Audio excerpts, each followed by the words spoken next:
The carriage wheels stuttered over frozen ruts as Arabella Dashwood pressed her gloved fingers against the window glass and watched the fog devour the last remnants of moonlight somewhere beyond Windsor Forest's ancient oaks.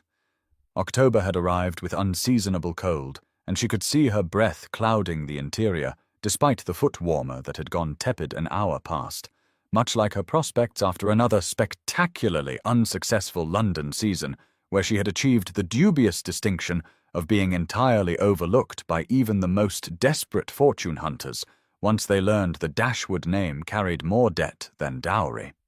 28 years old, too tall by half, too bookish by reputation, and possessed of a tongue that refused to simper even when strategy demanded it, Arabella had endured 3 months of pitying glances from debutantes young enough to be her daughters and knowing smiles from matrons who remembered when she had been the one in white muslin with foolish hopes intact.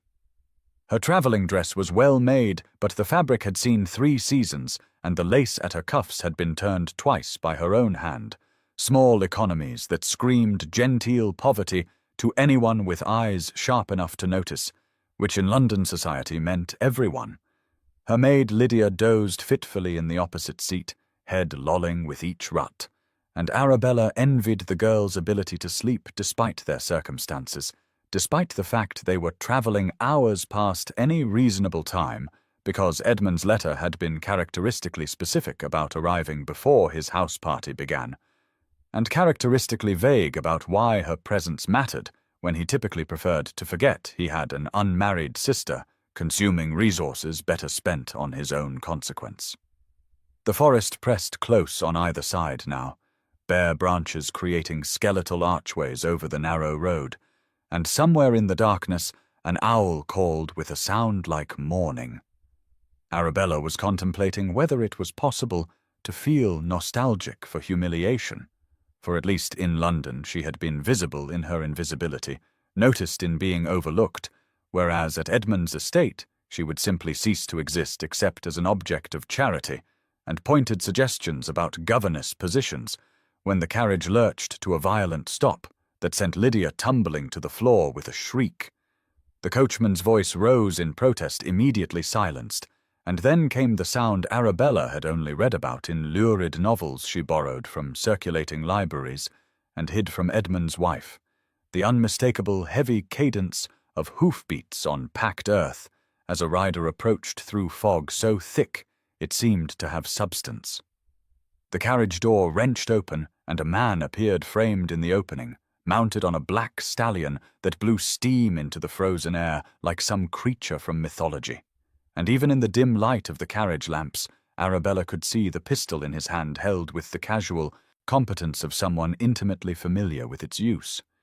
He wore rough clothing, a greatcoat that had seen better decades, and a cloth tied across the lower half of his face. But something in the way he sat. His horse spoke of riding masters and generations of breeding, and when he spoke his voice carried the unmistakable accents of education layered over something raw and desperate. "Your jewels, madam," he said, "and before you protest their sentimental value, know that sentiment is a luxury I can no longer afford." Lydia had already fainted, sliding bonelessly back onto the seat with her mouth open in a manner that would have been comedic in any other circumstance. And Arabella found herself suddenly, inexplicably angry rather than afraid, furious at this final indignity in a season of indignities, at the presumption that she possessed anything worth stealing. "Then you'll be sorely disappointed, sir," she heard herself say with a tartness that emerged only when fear and fury collided. "I possess nothing of value. Even my family has made that abundantly clear."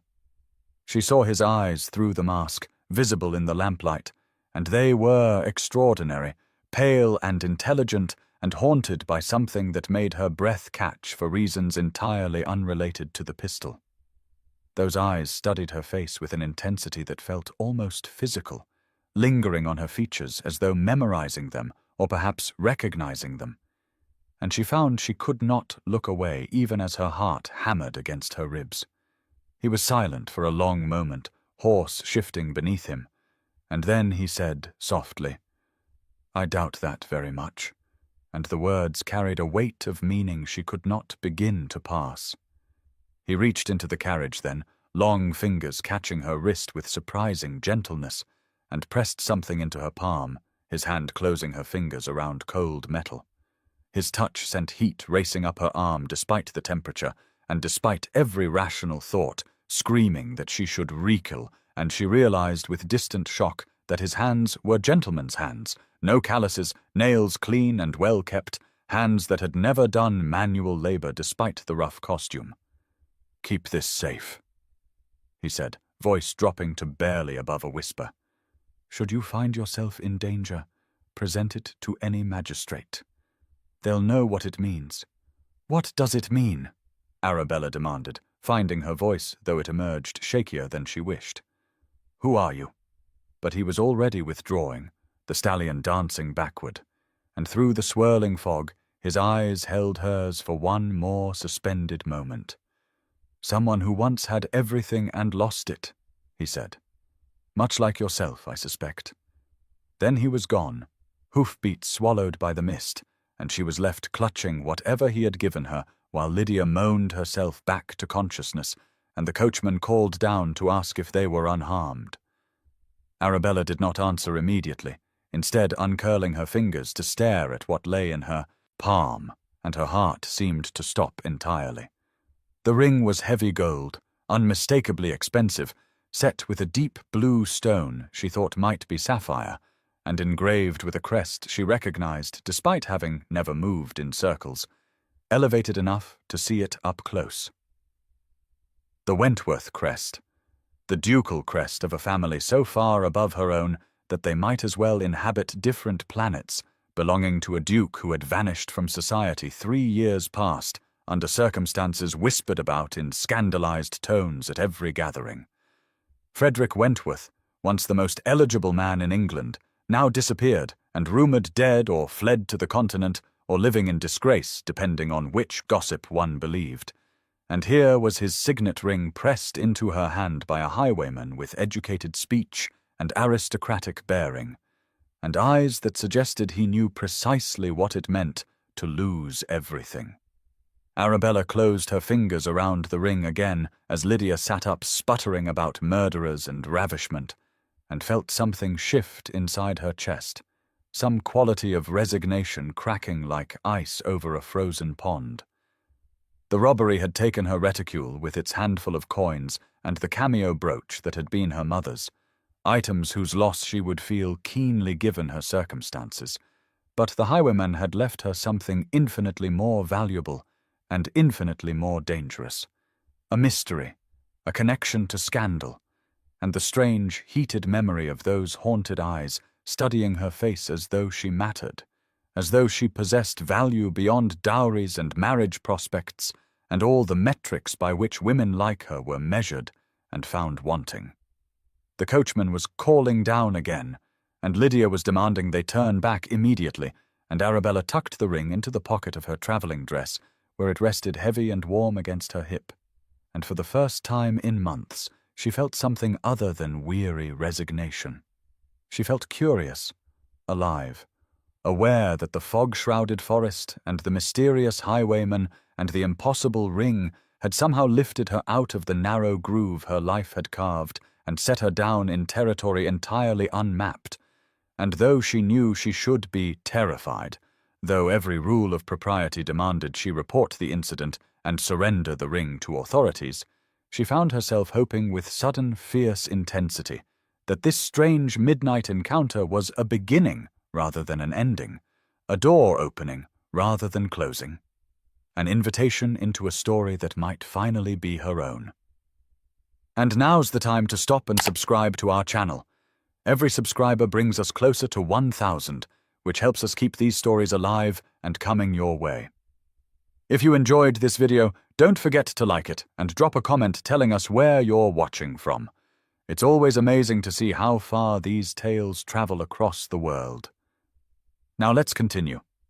Dashwood Manor rose from the Somerset countryside with the determined elegance of a family clinging to respectability by their fingernails, smaller than the great estates but tastefully appointed in a manner that suggested Edmund's wealthy wife had insisted on certain standards, and Arabella arrived just as October afternoon faded into the early darkness that characterized autumn in the countryside, leaves falling in drifts of gold and russet across the gravel drive, while servants scurried to prepare for the house party that would evidently showcase Edmund's ascent into circles he had spent his entire life desperately courting. Her brother met her in the entrance hall with the distracted air of a man whose hospitality was being tested beyond its limits, kissing her cheek perfunctorily, while his eyes tracked a footman carrying what appeared to be hothouse flowers toward the drawing-room, and his first words were not greeting, but instruction that she was to keep to her room during the initial arrivals, as he could not have her travel-worn appearance creating the wrong impression for guests of such elevated status. The new Duke of Wentworth was arriving within the hour, Edmund explained, with the reverent tone he reserved for discussing titles and income, along with his fiancée Miss Beatrice Tilney and a carefully curated selection of society's finest, and Arabella was to make herself presentable for dinner, where she would be seated far enough from the Duke to avoid any possibility of embarrassing conversation, but close enough that Edmund could claim family connection to aristocracy, however distant. Arabella murmured something appropriately meek, while her fingers found the ring in her pocket, now transferred to her day dress, and she wondered what Edmund would say if he knew she carried the signet of the previous Duke, the disgraced Frederick Wentworth, whose name could apparently not be spoken in polite company without someone crossing themselves as though warding off contagion. Her room was in the older wing as expected, cold despite a fire struggling in the grate, and the view looked onto the kitchen gardens rather than the ornamental grounds, a clear message about her status in this household, but Arabella barely noticed as she moved to the window and watched carriages begin arriving in the fading light, each one depositing guests in silk and superfine, while servants rushed to handle luggage and precedence. She saw him then, the new Duke, stepping down from a crested carriage with the uncertain movements of a man unused to such grandeur, and even from a distance she could see he lacked the natural authority that title required, his gestures too broad and his attention too obviously seeking approval from the woman who descended after him. Beatrice Tilney was beautiful in the cold, perfect way of porcelain, her mourning clothes expertly cut to emphasize her figure, while still suggesting appropriate grief, and as she took the Duke's arm, Arabella saw her eyes sweep the house and grounds with the calculating assessment of someone inventorying their future property.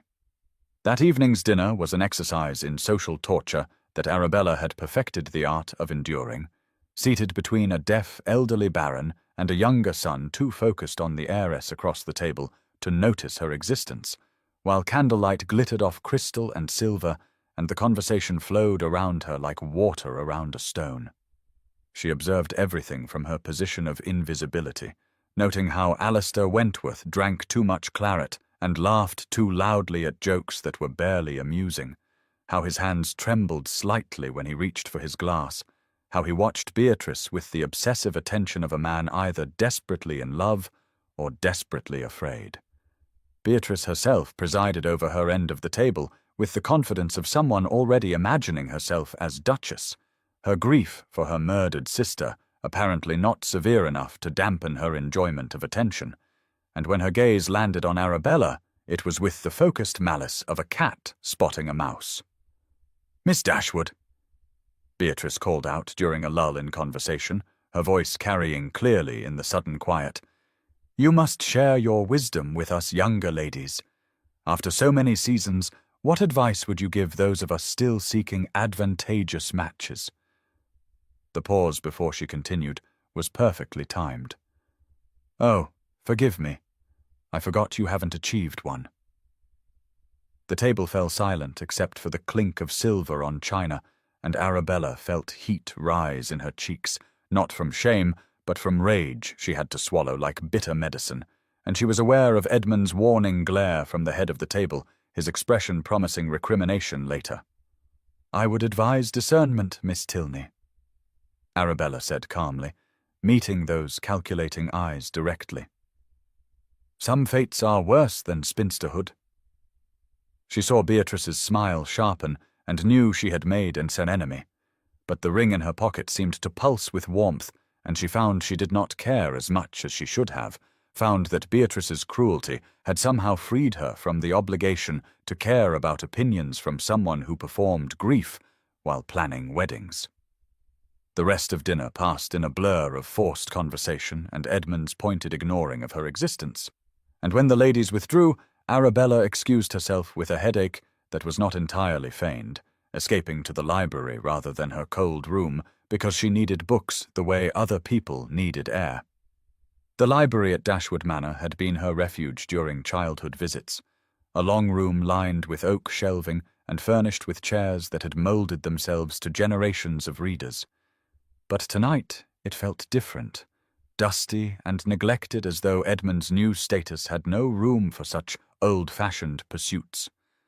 Most of the books were covered with holland sheets like shrouded corpses, and the fire was unlit. But Arabella found candles and settled into a corner chair, pulling a volume at random, only to discover it was a collection of philosophical essays that had clearly been read extensively, the margins filled with annotations in a bold, slanting hand. She was puzzling over a particularly insightful notation about Locke when she noticed the name inscribed on the flyleaf. Frederick Wentworth, and the date suggested he had owned these books before his disgrace, before Edmund had somehow acquired them in whatever dispersal of property had followed the scandal. Her heart began to race as she moved through the shelves, finding more volumes with the same name, and then she discovered them at the back of a lower shelf, hidden behind a stack of agricultural journals, 3 leather-bound books that had clearly been damaged by fire, their edges charred and covers warped, but contents largely intact. Private journals, the kind gentlemen kept to record thoughts they could not speak aloud, and Arabella knew she should not read them.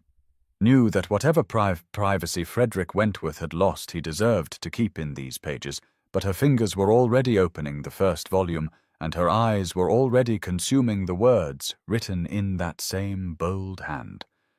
The entries began 5 years prior, and detailed the mundane concerns of a young duke, estate management and parliamentary obligations, and the endless social requirements of his position, but gradually the tone shifted into something more revealing, more raw.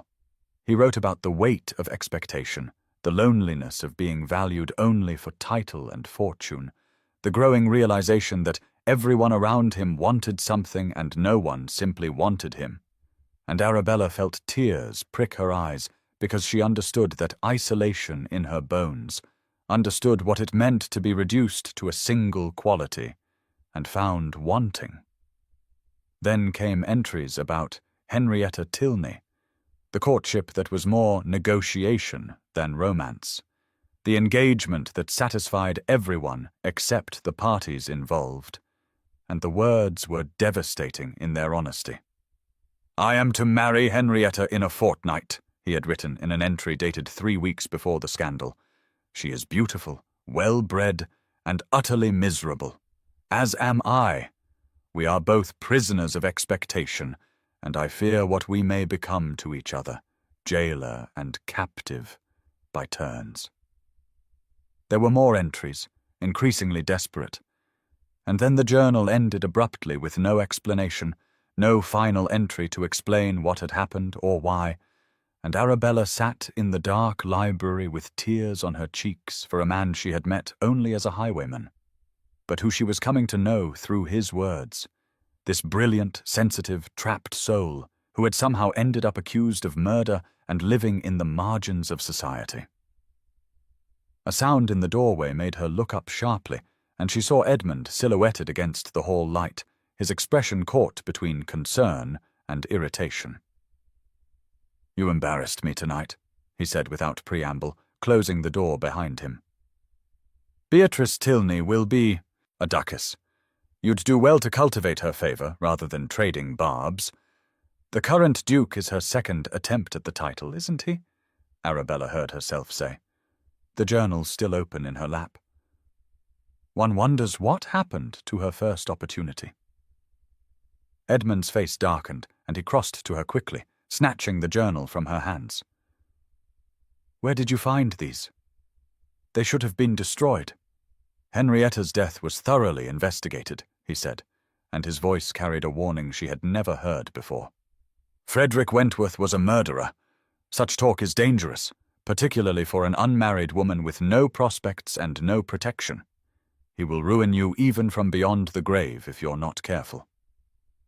But Arabella was not listening, was instead remembering the highwayman's eyes and the gentleness of his touch and the desperate intelligence in these pages, and she knew with sudden certainty that whatever had happened 3 years ago, whatever blood had been found, and whatever evidence had condemned him, Frederick Wentworth was not a murderer any more than she was the pathetic spinster Beatrice had painted her. Edmund was still speaking, something about a governess position with a family in Yorkshire and how she needed to be practical about her future, but Arabella stood and took the journals back from his hands with a firmness that surprised them both. "These belong to someone," she said quietly, "and I intend to return them." Then she walked past him toward her cold room in the old wing, the journals clutched against her chest and the ring burning in her pocket, and she knew that she had crossed some invisible line tonight, had stopped being the invisible, overlooked creature who accepted humiliation as her due and become instead someone who asked questions and demanded answers and refused to believe that the official story was the true one, and though she knew this transformation would bring consequences she could not yet imagine, she also knew there was no going back to the safety of resignation, not now that she had felt the alternative stirring in her blood like springtime after an endless winter. Sleep proved impossible after Beatrice Tilney announced over dessert that Arabella would make an excellent companion for elderly Lady Morland, who required someone educated enough to read aloud, but not so attractive as to draw attention from her ladyship's consequence, and the assembled guests had laughed behind their fans, while Edmund nodded as though this were a compliment rather than another calculated humiliation designed to remind Arabella of her place in the social order. She had excused herself early again, claiming the headache that was becoming her constant companion, but instead of retreating to her cold room, she found herself pulling on her heaviest cloak over her nightgown and slipping down the servants' stairs into the October night, drawn by restlessness that felt like madness, by the need to breathe air that had not been, poisoned by false laughter and calculating cruelty.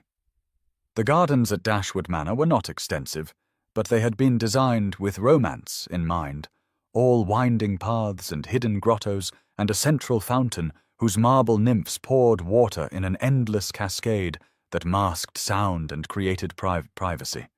And Arabella walked without destination through beds of roses dying their annual death, petals scattering across frost that glittered like diamond dust in the moonlight. Her hair hung loose down her back, unchaperoned and indecent, and she knew she should care about propriety, but found she had exhausted her capacity for caring somewhere between Beatrice's announcement and Edmund's approving nod, found that the ring in her pocket had become a talisman against the kind of resignation that led to companion positions and slow suffocation in someone else's household. She was standing beside the fountain, one hand trailing in water cold enough to sting, when she heard the footsteps behind her and turned to find the highwayman emerging from the shadows of a marble Apollo, and this time she was not afraid, but rather filled with a fierce gladness that shocked her with its intensity. "You came back," she said simply, and watched him move into the moonlight with that same aristocratic grace that had marked him during the robbery. Tall and broad-shouldered beneath the rough clothing, his face still masked, but his eyes visible and fixed on her with an expression she could not name. "I should not have," he replied, voice rough as though the words cost him something. "You should be inside, safe and warm and as far from me as possible. But here we are." Arabella reached into her cloak pocket and withdrew the ring, holding it up so gold and sapphire caught the moonlight.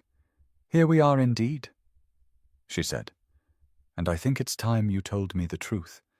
Your Grace, She saw him go very still, saw something like pain flash across the visible portion of his face, and then, slowly, deliberately, he reached up and pulled the mask away, revealing features she recognized from portraits she had seen in her research, from the miniature that had been reproduced in scandal sheets 3 years prior. Frederick Wentworth was handsome in an austere way, all sharp angles and intelligent eyes, but what struck her was not his appearance, but rather the vulnerability in his expression, the way he looked at her as though she held his entire future in her hands, and he was bracing for her to crush it. "You're either the Duke of Wentworth or a madman," Arabella said, keeping her voice steady despite the way her heart hammered against her ribs. "Possibly both. On most days, I confess I don't know which," Frederick replied, and something like humor flickered in his eyes before fading. "Do you believe me? That I'm who I claim to be, or that I'm not a murderer?" "Both," Arabella said, and she moved closer, studying his face in the moonlight, seeing exhaustion and desperation and a kind of loneliness that mirrored her own. "I've read your journals. The man who wrote those words couldn't murder anyone, but I've also learned that desperation changes people." "I am desperate, Miss Dashwood," Frederick said quietly, and she saw his hands clench at his sides as though he were restraining himself from reaching for her. "Desperate enough to involve you in something that could destroy what remains of your reputation. I shouldn't have come tonight. I should leave you to your safe, predictable life and stop dragging you into my nightmare." "And yet you did come," Arabella pressed. "Why? Why give me the ring? Why appear now, in my brother's garden, when you could have simply disappeared?" Frederick was silent for a long moment, water from the fountain the only sound between them, and when he spoke his voice was barely above a whisper. "Because in all of England you're the only person who looked at that ring and didn't immediately turn it over to authorities. You hesitated. That hesitation has haunted me for 3 weeks. I've watched you, these past days, seen how they treat you, how they dismiss you and mock you and act as though you're invisible, and I recognized something of myself in you.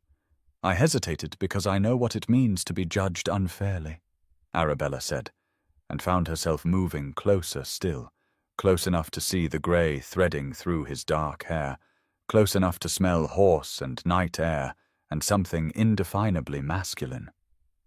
"Society has convicted us both. You of murder, me of the crime of being inconvenient.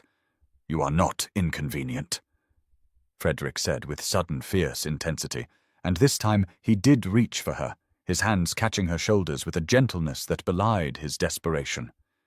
"You are extraordinary. You're intelligent and brave, and you see things others miss, and I should not be saying any of this, should not be touching you, but I cannot seem to help myself." He released her abruptly, stepping back, and Arabella felt the loss of his touch like cold water. "Will you help me?" he asked. "I need someone inside the house party, someone who can search for evidence while I watch from outside. I believe Beatrice Tilney orchestrated everything. Henrietta is her sister. She was always jealous that Henrietta was chosen to marry a duke while Beatrice was overlooked, and when Henrietta came to me desperate to escape the engagement, begging me to help her run away with the naval officer she truly loved, I agreed. I staged her disappearance, gave her money and time to flee, but someone planted that bloody dress in my study, someone who knew exactly what would happen when it was found. Beatrice inherited Henrietta's position, her engagement to ducal status, and now she's about to marry my cousin and secure the Wentworth fortune." Arabella's mind raced through implications, through the conspiracy suggested by his words. "Where is Henrietta now?" she asked. "Safe," Frederick said. "In Italy with her husband, living under an assumed name. I have letters from her, proof she's alive, but that only proves I helped her disappear. It doesn't prove I didn't murder her, doesn't clear my name or restore my title. I need evidence of who framed me and why. I need to prove Beatrice's involvement." "And you think I can find this evidence?" Arabella said slowly. "Yes," Frederick replied. You're invisible to them, just as you said. They don't notice you, don't guard their words around you.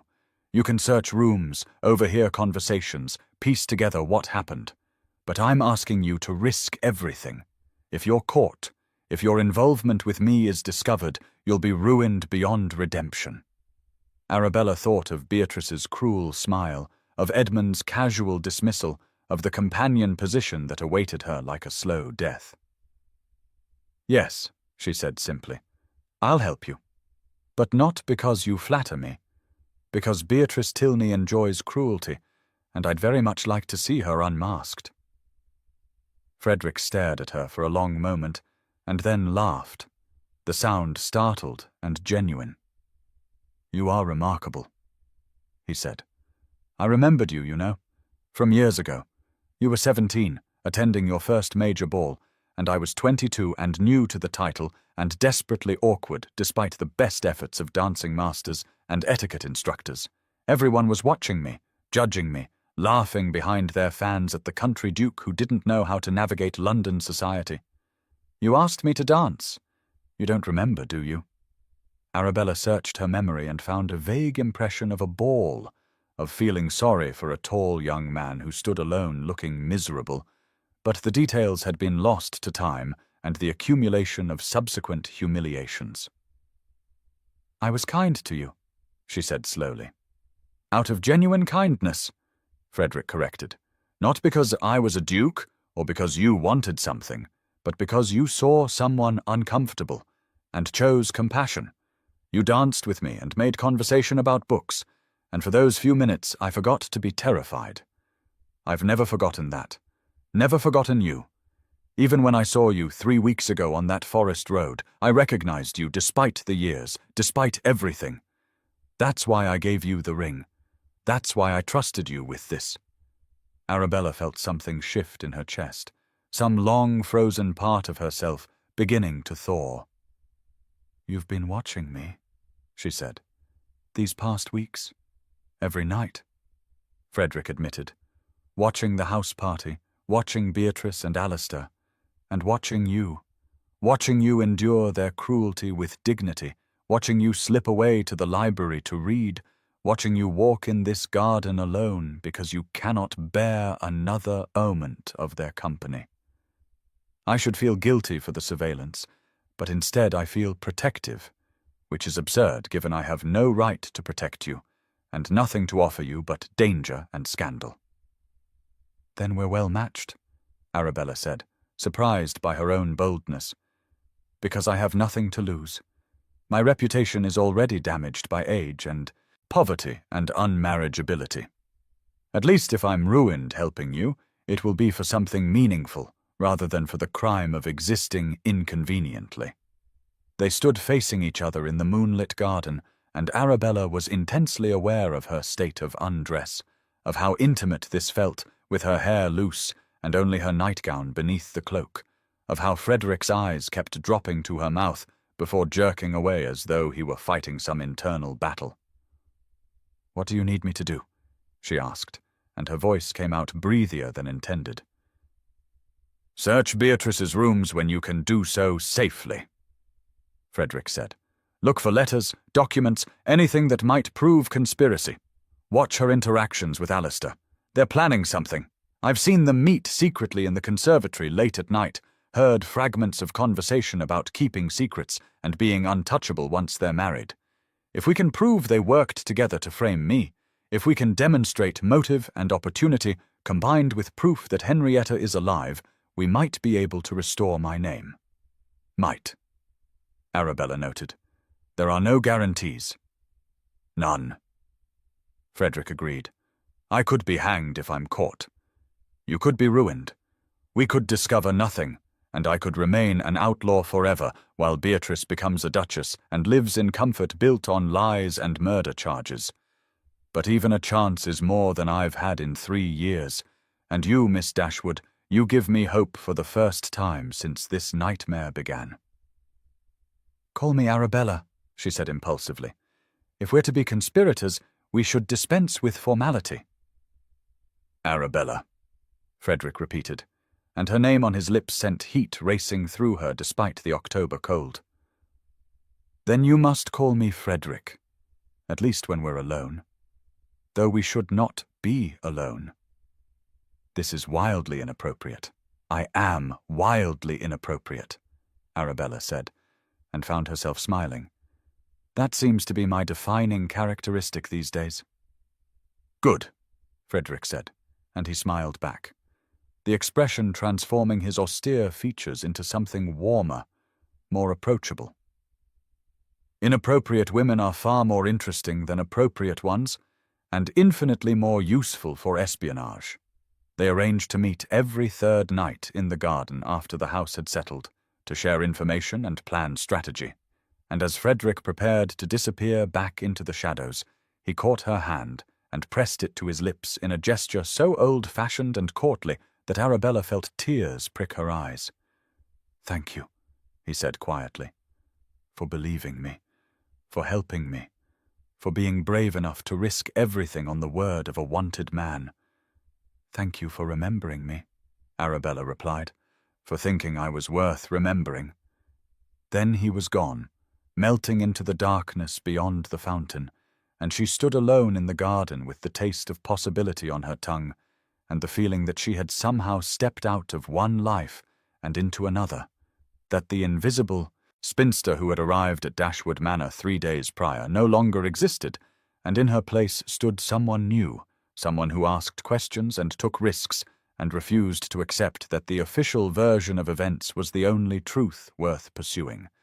And though she knew this transformation would bring consequences she could barely imagine, she also knew with bone-deep certainty that she would not trade this feeling, this aliveness, this sense of purpose and partnership, and being genuinely seen for the first time in years, not for all the safe companion positions and respectable obscurity in England. The week that followed transformed Arabella in ways she could not have predicted, each clandestine meeting with Frederick in the moonlit garden adding layers to her understanding of both the conspiracy and the man himself, while her days were spent in careful observation and dangerous searches that required every ounce of courage she possessed. Frederick had taken a position as a new groom in the stables, his aristocratic features hidden beneath a cap pulled low and dirt artfully applied, his posture deliberately hunched to disguise his height, and Arabella had to stop herself from staring when she saw him holding horses for the guests, his hands gentle on the reins and his eyes meeting hers for just a moment with an intimacy that made her breath catch. She searched Beatrice's rooms during a musicale, slipping away while everyone was occupied with a particularly tedious soprano, her heart hammering as she rifled through drawers and pressed panels looking for the hiding place she knew must exist because women like Beatrice always kept insurance. The letters were hidden in a false bottom of a hat box, tied with ribbon as though they were love notes rather than evidence of conspiracy, and Arabella's hands shook as she read correspondence dated 3 years prior between Beatrice and Alastair, detailing their plan with chilling precision. Alastair had been the presumed heir before Frederick married and produced children. Beatrice had been overlooked in favour of her more beautiful sister, and together they had constructed a scheme to eliminate both obstacles at once by convincing Henrietta to run away and then framing Frederick for her murder. The letters discussed payment to a servant who would plant the bloody dress, mentioned Beatrice's tears as she identified the garment as belonging to her sister, detailed how they would wait a respectable period before announcing their own engagement once Frederick was declared dead and Alastair inherited. Arabella copied what she could in shaking handwriting, replaced the originals exactly as she had found them, and barely made it back to the musicale before the soprano finished her assault on Mozart. That night in the garden she handed Frederick her notes and watched his face harden as he read by moonlight, watched years of pain and anger and helpless frustration play across his features before he looked up at her with something like reverence. "This is it," he said quietly. "This proves conspiracy, proves motive, proves they worked together. But we still need Henrietta alive and willing to testify. or a court could argue the letters only prove Alistair and Beatrice knew she ran away, not that I didn't kill her afterward. "Where is she?" Arabella asked. "Can you reach her?" Frederick's expression turned bleak. "Italy, as I said. Naples, living under the name Mrs. James Cooper with her naval officer husband. I have her direction, have been writing to her for 3 years, begging her to come forward, but she's terrified of her family's reaction, terrified of the scandal, and she's with child now and unwilling to risk the journey. I would go myself, bring her back, but I have no funds for passage. Everything I own was seized when I was declared dead. I've been surviving by robbing travelers on remote roads, taking just enough to eat and stable my horse, but I'm no highwayman by training, and the work is dangerous and degrading, and I hate what I've become." "You're surviving," Arabella said fiercely. "You're fighting to clear your name against impossible odds. There's no shame in that." "There's shame in involving you," Frederick replied, and his hand came up to touch her cheek with a gentleness that made her want to weep. "You risk everything every time you search a room, every time you meet me here. If Edmund discovers what you're doing, if Beatrice suspects, they'll destroy you." "I'm already destroyed by their standards," Arabella reminded him. "Too old, too poor, too inconvenient. Let me be useful instead of ornamental. Let me matter." "You matter to me," Frederick said, and then he was kissing her, soft and desperate and tasting of loneliness and longing, and Arabella kissed him back with 3 years of resignation burning away in the heat of finally being wanted by someone who saw her truly. They broke apart, gasping, and Frederick looked stricken. "I should not have done that," he said. "I have no right, no prospects, nothing to offer you."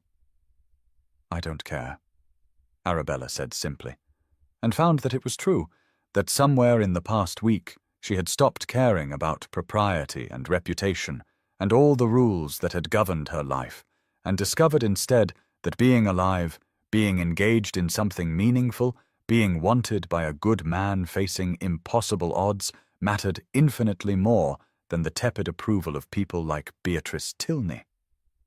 The hunting party was Edmund's attempt to impress the Duke with his country hospitality. 40 guests in traditional scarlet, mounted on horses borrowed from neighbouring estates, since Edmund could not afford enough quality animals himself, and Arabella had been assigned a mare known for docility because Edmund could not risk her embarrassing him by falling.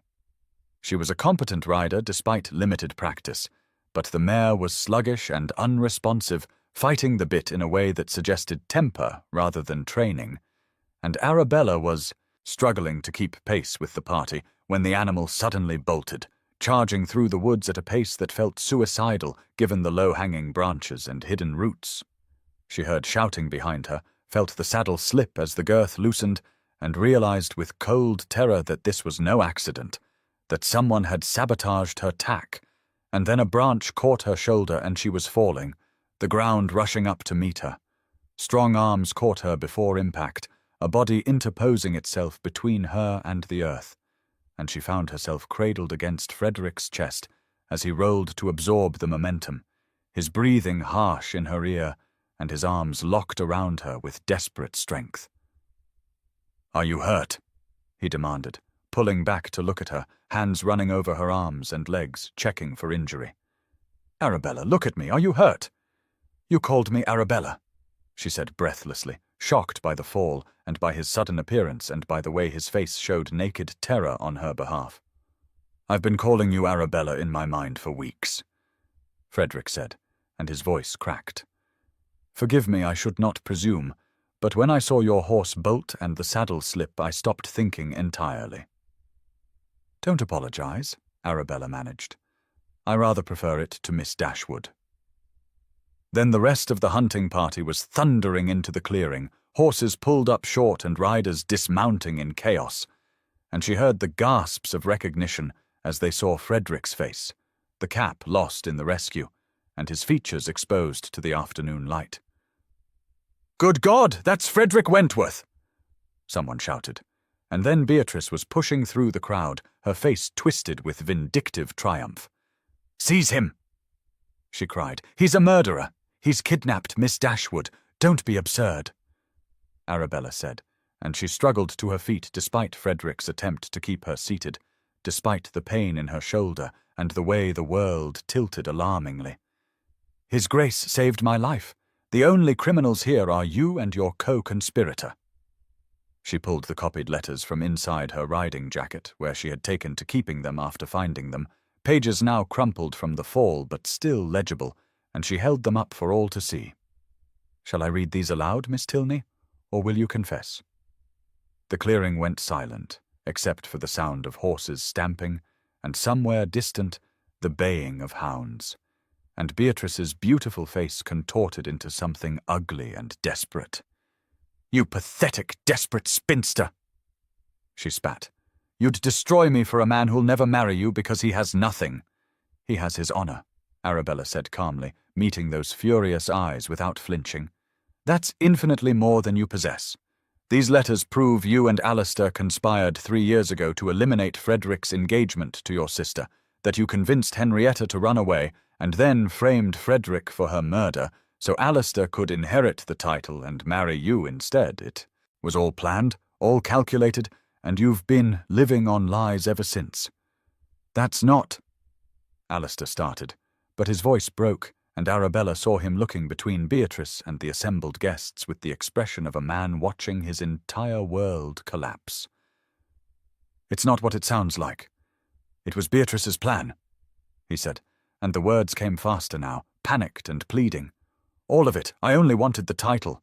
Wanted what should have been mine if Frederick hadn't been born first.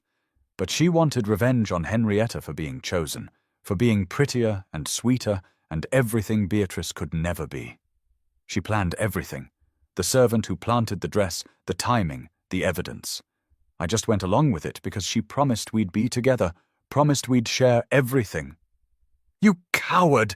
Beatrice shrieked, launching herself at Alistair with clawed hands. "You weak, pathetic coward! I gave you everything, and you're going to blame me."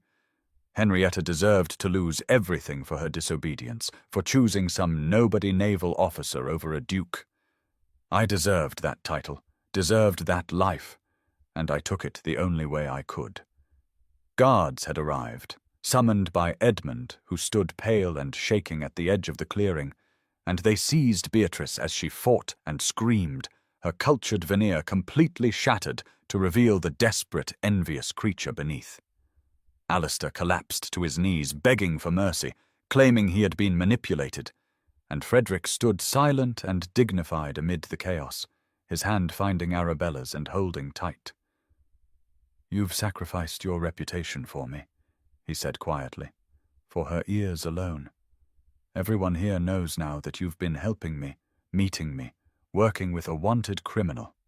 My reputation was worthless to begin with," Arabella replied, squeezing his fingers.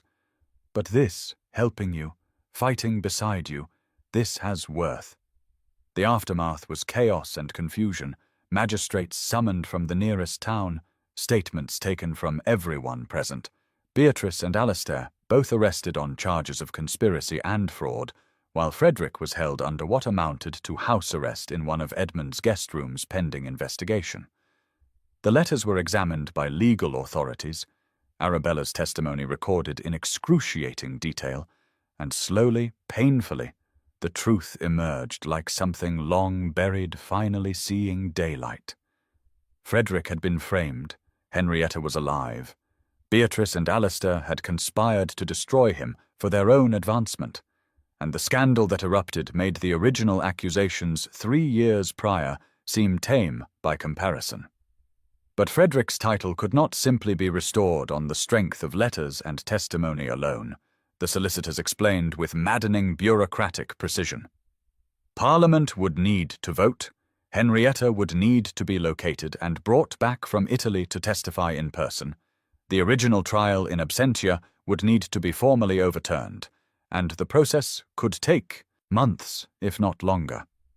Frederick was exonerated in the court of public opinion, but remained legally dead, his estates still frozen, his fortune still inaccessible, and Arabella watched him struggle with the knowledge that vindication was not the same as restoration. Edmund was horrified and embarrassed in equal measure, furious that his house party had become the scene of such scandal, but unable to deny that Arabella had been instrumental in exposing the truth. And his wife suggested coolly that perhaps Arabella's unconventional methods were less damaging than having continued to host criminals unknowingly. The guests departed in a flurry of scandalized excitement, already composing the letters they would write to friends describing the dramatic events. And Dashwood Manor settled into uneasy quiet, with Frederick confined to his room and Arabella confined to hers by Edmund's decree that they not be seen together until the legal situation resolved. But late that night, Arabella crept through the halls to Frederick's door, knocked softly, and slipped inside when he opened it, looking exhausted and defeated.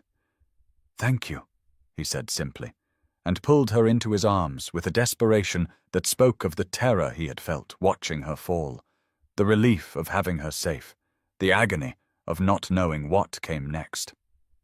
They stood wrapped together in the darkness, and Arabella felt his heart beating against hers, and knew that whatever happened, whatever legal processes ground forward or failed to resolve, she had found something in this week of danger and investigation and midnight meetings that she would not trade for all the proper, safe, respectable futures in England, had found herself, and found love, and found purpose. And even if Frederick could never marry her, even if his title was never restored, and his fortune remained frozen, and they were forced to live separately in scandal and poverty, she would still choose this moment, this feeling, this knowledge that she mattered to someone who saw her truly over the slow death of companion positions and society's tepid tolerance. The days following Beatrice's arrest stretched into weeks of agonizing waiting, while solicitors debated precedents and magistrates requested additional documentation, and Parliament moved with the glacial deliberation of men whose comfort did not depend on swift resolution.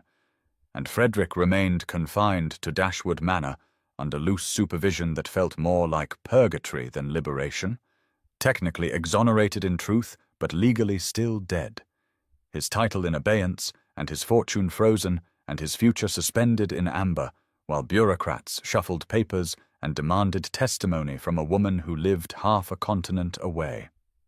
November arrived with cold rain that turned the estate gardens to mud and stripped the last leaves from the trees, and Arabella found herself watching from her window as Frederick paced the terrace below like a caged animal, his frustration visible in every movement, and she ached to go to him, but Edmund had decreed they maintain propriety until the legal situation resolved, as though propriety mattered after she had publicly declared her belief in his innocence before 40 witnesses and become the subject of scandal sheets across England.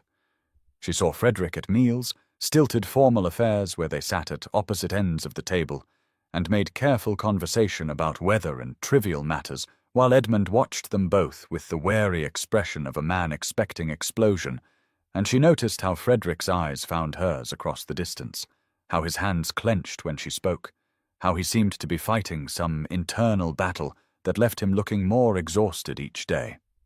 The house-party guests had departed in a frenzy of gossip and barely concealed excitement at having witnessed such drama, and Dashwood Manor felt enormous and empty in their absence, echoing with the sound of rain and the crackle of inadequate fires and the weight of words left unspoken. Arabella spent her days reading in the library, the same books Frederick had once owned, his marginalia, like conversations with a ghost, and she spent her nights lying awake in her cold room imagining the future they might have if Parliament voted favourably, if Henrietta agreed to return from Italy, if the restoration of Frederick's title somehow materialized from the morass of legal complications. She expected him to come to her, expected a proposal, or at least a declaration of intent, some acknowledgement of what had grown between them during those midnight meetings in the garden and the investigation that had consumed the past weeks.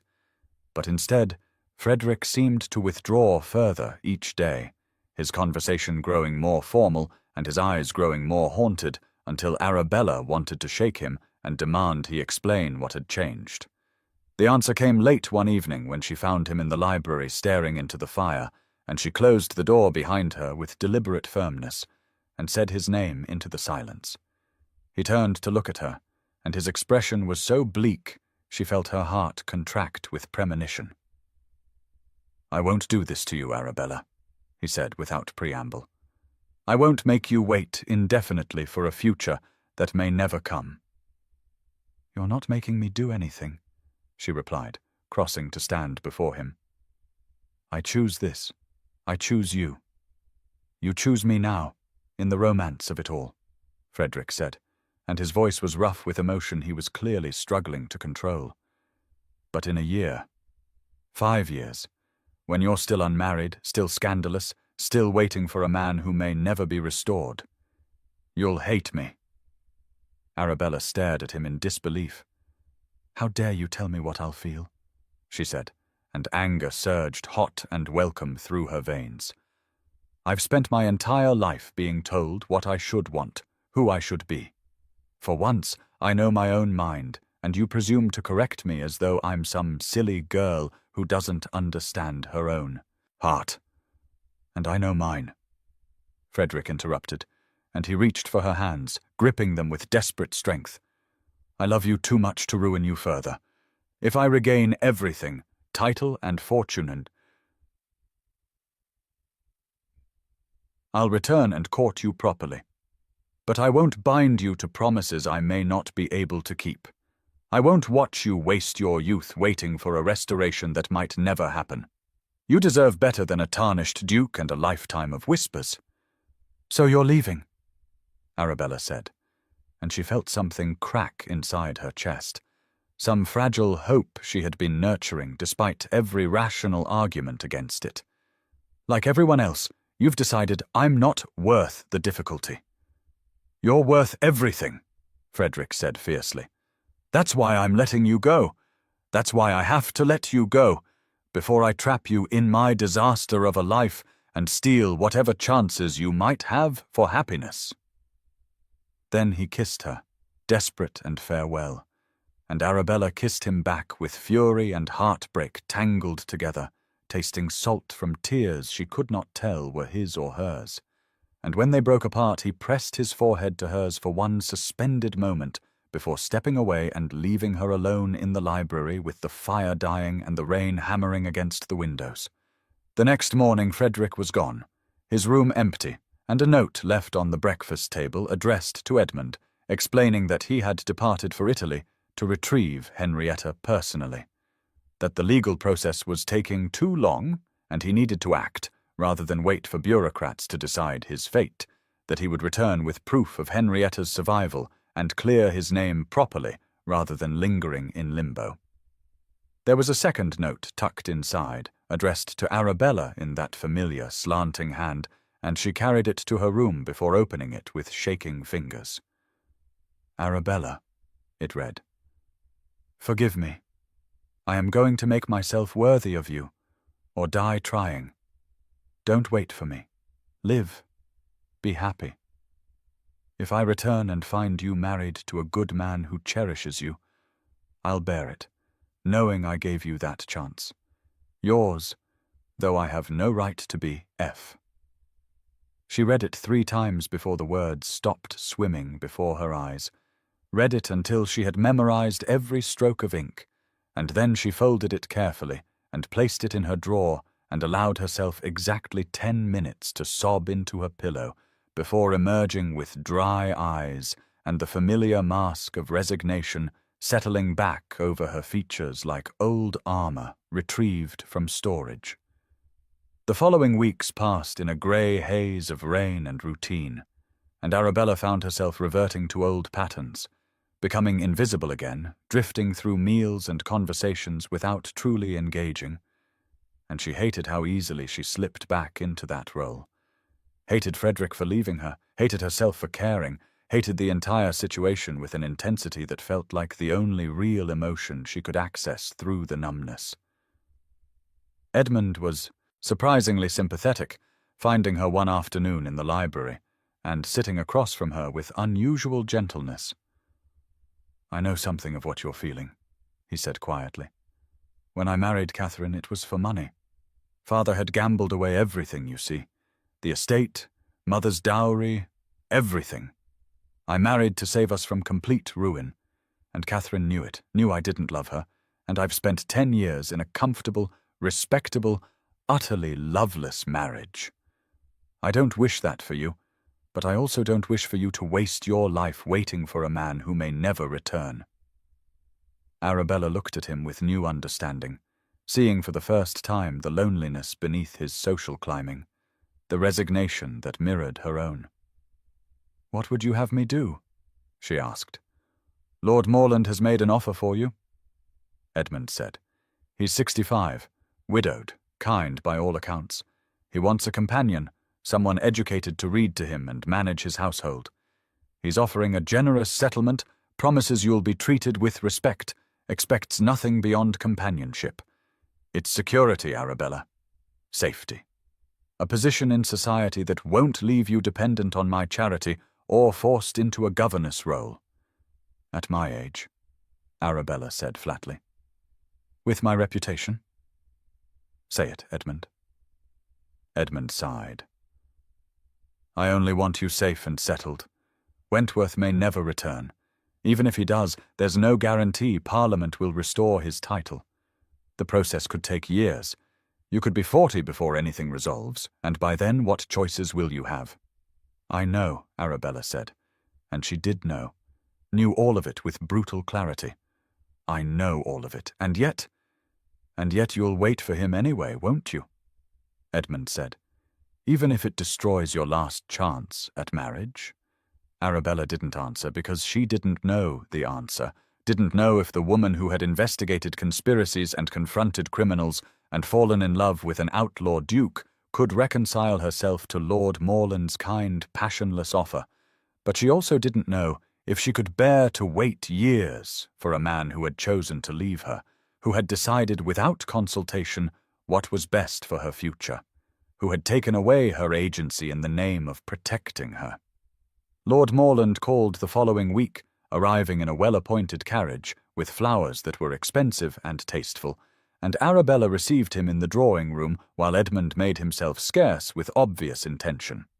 Morland was exactly as described, elderly but upright, kind-faced, speaking to her with genuine respect rather than the condescension she had expected.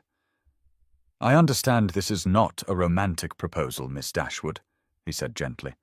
"I am too old for such pretensions, and you are too intelligent to believe them. I offer companionship, security, and respect. My estate is comfortable, my health is reasonable for my age, and I would be honored to have someone of your education and character as my wife. I expect nothing beyond your company at meals and perhaps assistance with correspondence. You would have your own rooms, your own pursuits, your own life within the structure of marriage. It is not passion, but it is peace." Peace sounded almost appealing after weeks of heartbreak and uncertainty, and Arabella found herself considering the offer with a seriousness that would have horrified the woman who had stood in midnight gardens making plans with a wanted man. What Lord Morland offered was everything she had been told to want since her first failed season, everything sensible and practical and safe. And she was so tired of being brave, so tired of hoping, so tired of the constant ache of Frederick's absence, that some mornings she woke and forgot why she felt hollow, until memory crashed back and stole her breath. She told Morland she would consider his offer, and he departed with courtesy and without pressure. And Arabella sat alone in the drawing-room watching rain sheet down the windows, and wondered if this was how love died. Not in dramatic gestures, but in slow erosion, in practical considerations, wearing away at romantic ideals until nothing remained but the sensible choice. What she didn't know was that Frederick had been writing to her, letters sent from Dover before he sailed, and from Paris during his journey south, letters detailing his progress, and his love, and his desperate hope that she would wait despite his instruction otherwise. Letters that arrived at Dashwood Manor and were intercepted by Edmund, who read them with growing concern and made the decision to hide them, believing he was protecting his sister from false hope, from the agony of waiting for a restoration that might never come, believing in his pragmatic heart that Lord Morland's offer was better for her future than promises from a legally dead duke travelling through Europe on borrowed money with no guarantee of success. The letters accumulated in Edmund's desk drawer, water-stained from their journey, filled with Frederick's careful script detailing his search for Henrietta and his certainty that he would return to claim Arabella properly, and she never knew they existed, never knew he had not simply abandoned her, but was rather working desperately to become worthy of her, and her ignorance fed her despair, and made Lord Morland's practical proposal seem increasingly like the only sensible path forward. November darkened into early December, and still no word came, no news of Frederick's progress or Henrietta's cooperation, and Arabella felt herself sliding back into the resigned acceptance that had characterized her life before the midnight robbery, felt the brief, bright flame of agency and purpose guttering out, and she hated it, but didn't know how to stop it, didn't know how to maintain transformation in the absence of the person who had catalyzed it.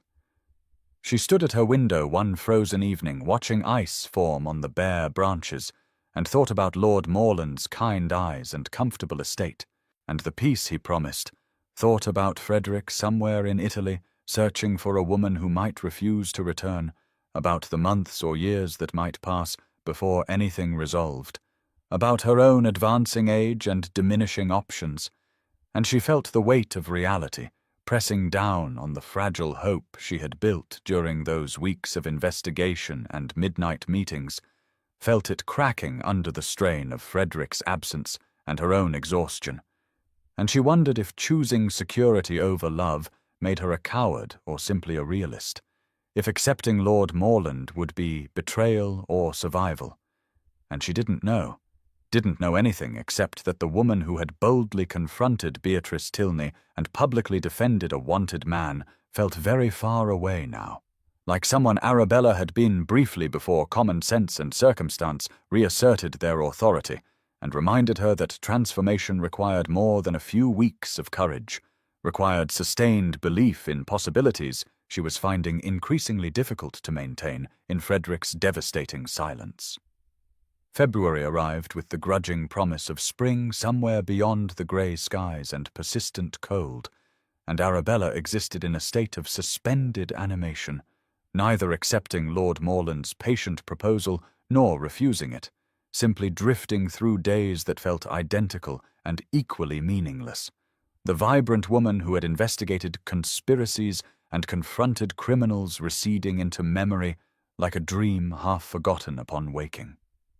She took walks in the frozen gardens, read books without absorbing their contents, made polite conversation at meals, and felt nothing except a vague background ache that had become so familiar she barely noticed it anymore, the way one stops noticing a chronic pain that simply becomes part of existence.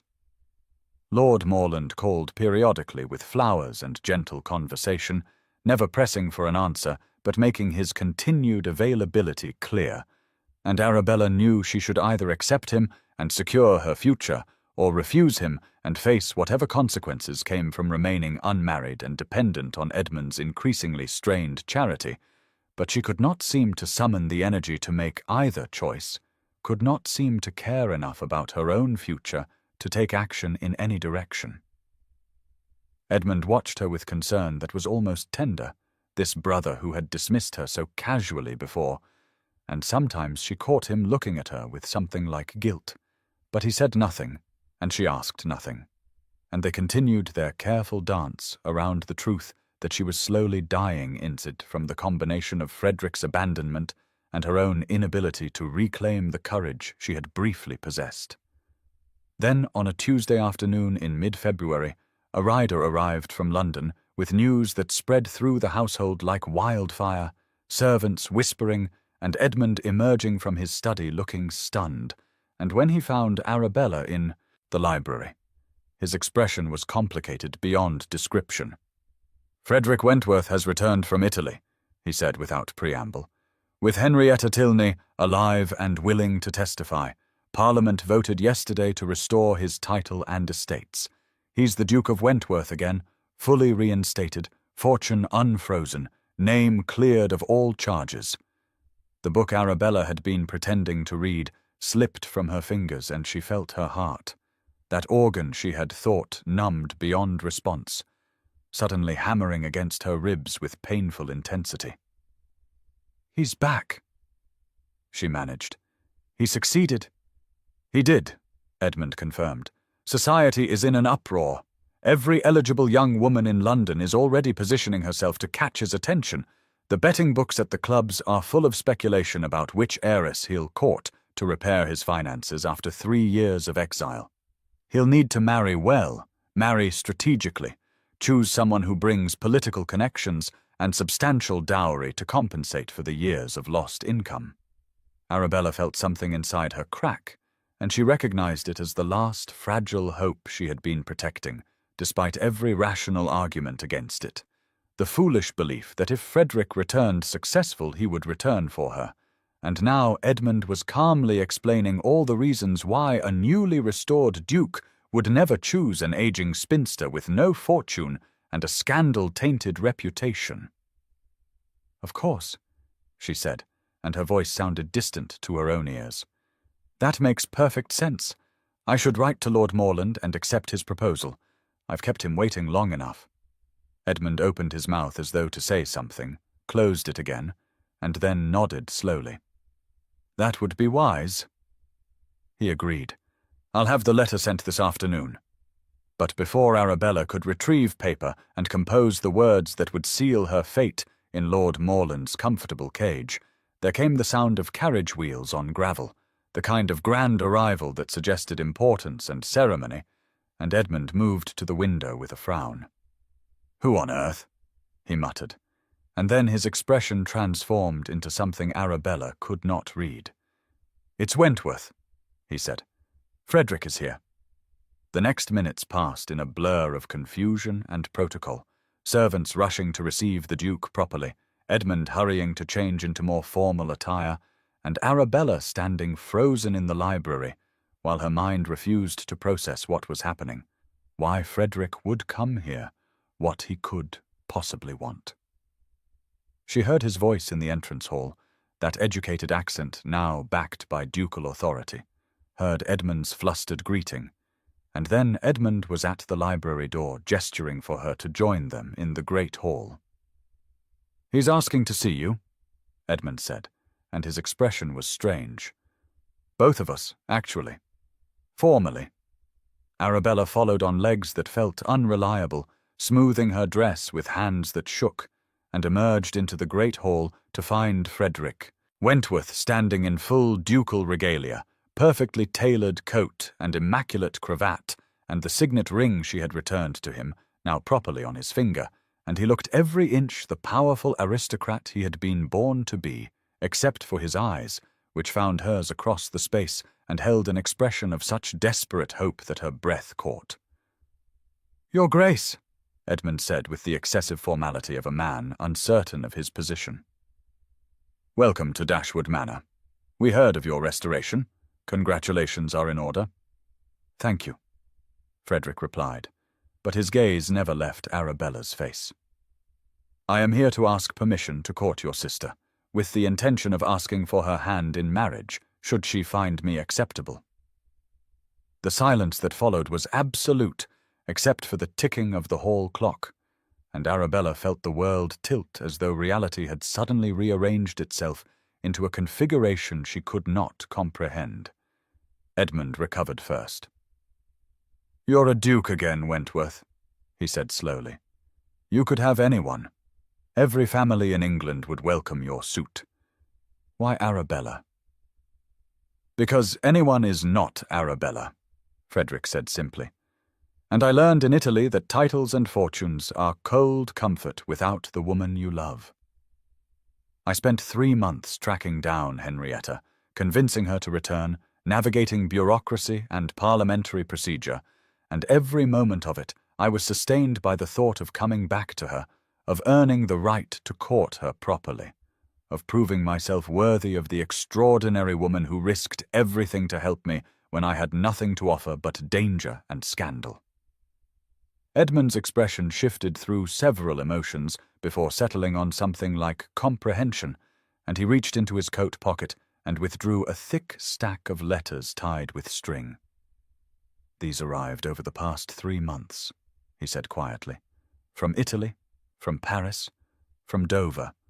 I kept them from her. I thought I was protecting her from false hope, from the agony of waiting for something that might never happen. I was wrong." Frederick went very pale. "You kept my letters," he said, and his voice was dangerously soft.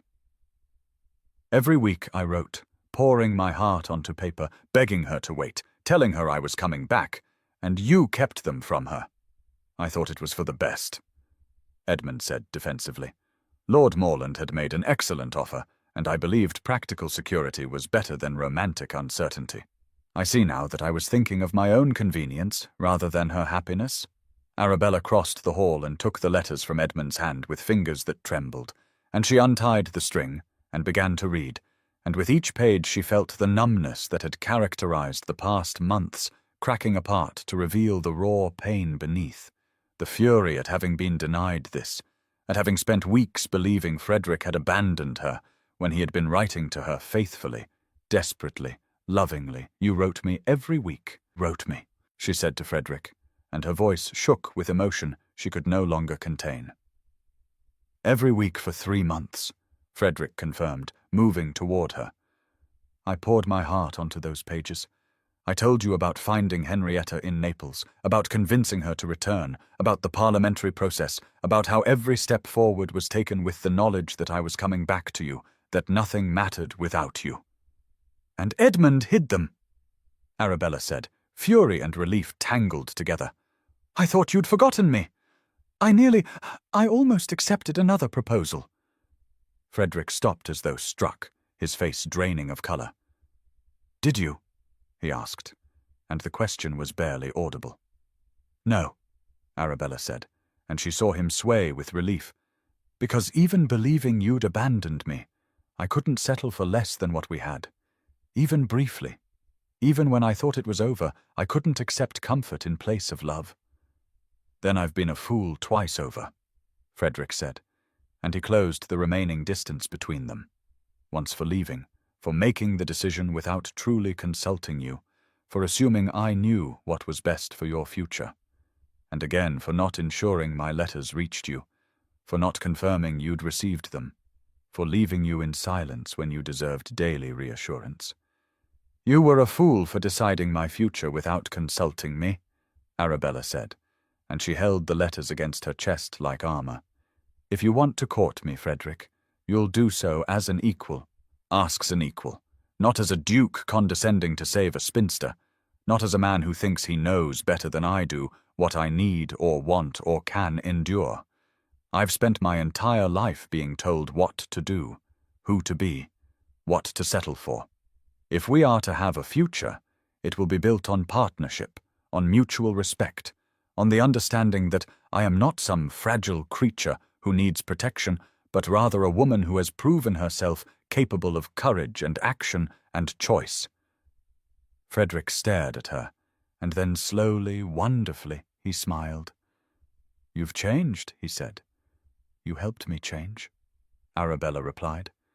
"Then you left before seeing what you'd created.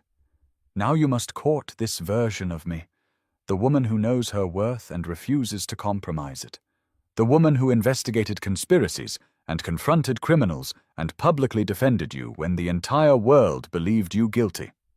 If you want that woman, you'll have to earn her.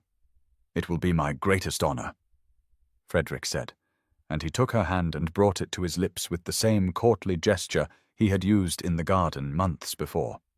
"I will court you properly, publicly, with all the attention and devotion you deserve. I will prove to you and to all of society that you are the only woman I could ever want, the only partner worthy of standing beside me." The courtship that followed was unlike anything London society had seen in years. A duke newly restored to power and fortune choosing to publicly pursue a woman who by all conventional measures should have been beneath his notice, and the scandal sheets had a field day with speculation and commentary, and barely concealed astonishment. Frederick called at Dashwood Manor daily with flowers and books and thoughtful conversation, took Arabella on public promenades through Hyde Park where everyone could see them together, attended literary salons and exhibitions because she enjoyed them rather than because they advanced his political interests, and made absolutely clear through word and deed that his choice was deliberate and permanent, and utterly indifferent to social expectation. Arabella bloomed under the attention like a plant long denied sunlight, and she watched with satisfaction as the same women who had dismissed her as invisible now scrambled to befriend her, as matrons who had written her off as unmarriageable now claimed they had always seen her potential, as society rewrote history to make their match seem inevitable rather than improbable. Lord Morland withdrew his proposal with grace and genuine good wishes, and Arabella learned months later that he had found happiness with an age-appropriate widow who shared his love of gardening and classical music, and she was glad for him, glad that his kindness had found proper reward. After a month of courtship that felt both agonizingly slow and thrillingly perfect, Frederick held a ball at Wentworth House, the massive estate that had been closed during his exile, now restored to glory with chandeliers blazing and musicians playing, and 500 guests assembled to celebrate his return to society, and Arabella stood in the ballroom wearing a gown of deep sapphire that matched the stone in the signet ring, and felt more beautiful than she had in her entire life, not because of the dress, but because of how Frederick looked at her, as though she were the only person in the crowded room, as though everything he had fought for had been for this moment.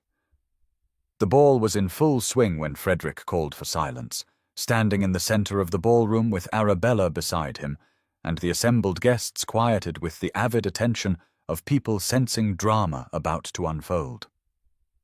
"I once gave you this ring in darkness, anonymously, without the courage to claim you openly," Frederick said, and his voice carried clearly through the vast space as he withdrew the signet ring from his finger and held it up for all to see. "I offer it again now, in the light, before all of London." Then he knelt before her, there in front of 500 witnesses, and Arabella felt tears prick her eyes at the gesture, at the public vulnerability, at the complete reversal of that midnight robbery, where he had been masked and desperate, and she had been merely another victim. "Arabella Dashwood," Frederick said, and his voice was steady, despite the emotion visible in his face. "You are the bravest, most intelligent, most extraordinary woman I have ever known. You saw worth in me when I was a wanted criminal. You fought for me when I was helpless. You waited for me when I gave you every reason not to. Will you do me the impossible honor of becoming my wife?" The ballroom held its collective breath, and Arabella looked down at Frederick kneeling before her, at the ring he offered, at the public declaration he was making, and she thought about the invisible spinster she had been a year ago, and the woman she had become through courage and choice, and the transformative power of being truly seen by someone who valued her, not despite her unconventionality, but because of it. "I waited not because you asked me to," she said clearly, pitching her voice to carry to every corner of the room, "but because I chose to. I accept not because you're a duke, but because you're Frederick, because you remembered a kindness from years ago, because you trusted me with your secrets, because you see me as a partner rather than an ornament. Yes, I will marry you." The ballroom erupted in applause, and Frederick stood and slipped the ring onto her finger where it fit perfectly, and then he kissed her there before 500 witnesses with a passion that made several matrons fan themselves and set the gossip mills spinning for months afterward. "Well," Arabella heard one society matron whisper to another as Frederick led her onto the floor for the first dance. "I suppose it's rather romantic after all. Their wedding took place in April, exactly 1 year after the midnight robbery that had changed both their lives, and Arabella walked down the aisle of the Wentworth family chapel on Edmund's arm, wearing orange blossoms in her hair and carrying the journals Frederick had written years before, journals she had read by candlelight in Dashwood Manor's library, and which had helped her fall in love with his mind before she fully knew his heart.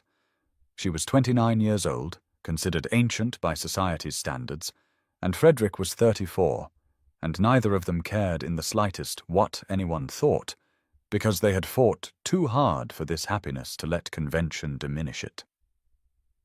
The wedding breakfast was magnificent, and the speeches were touching, and when they finally departed for Wentworth House as husband and wife, the guests threw rice and flowers and shouted blessings, and Arabella looked back once to see Edmund standing with his loveless wife and thought she saw genuine happiness in his expression, genuine joy that his sister had found what he had sacrificed. They spent their wedding night at Wentworth House and the weeks that followed in exploring their new life together, and Arabella discovered that being a duchess was far less interesting than being Frederick's wife, that the title and fortune and social position mattered infinitely less than the partnership they had forged through danger and separation and the hard work of truly knowing another person. She took over management of the estate libraries, began correspondence with Henrietta, who had settled in Naples and was raising her, growing family in peaceful obscurity, wrote a series of articles about legal reform that were published anonymously but created substantial discussion in parliamentary circles, and slowly, carefully, built a life that was entirely her own rather than one dictated by others' expectations. On an evening in late October, nearly a year and a half after that first midnight robbery, Arabella found herself in a carriage travelling the same road through Windsor Forest, and she smiled as Frederick pulled her close and gestured out the window at the familiar landscape. "Do you remember this road?" he asked. "This very spot." "How could I forget?" Arabella replied, laughing. "A masked criminal robbed me here." "Gave you a ring, I recall," Frederick corrected. "Hardly a robbery. He stole something far more valuable than jewels," Arabella said, and she placed his hand on her abdomen where their child grew, visible now in the curve of her belly. "Oh," Frederick said, suddenly understanding. "What was that?"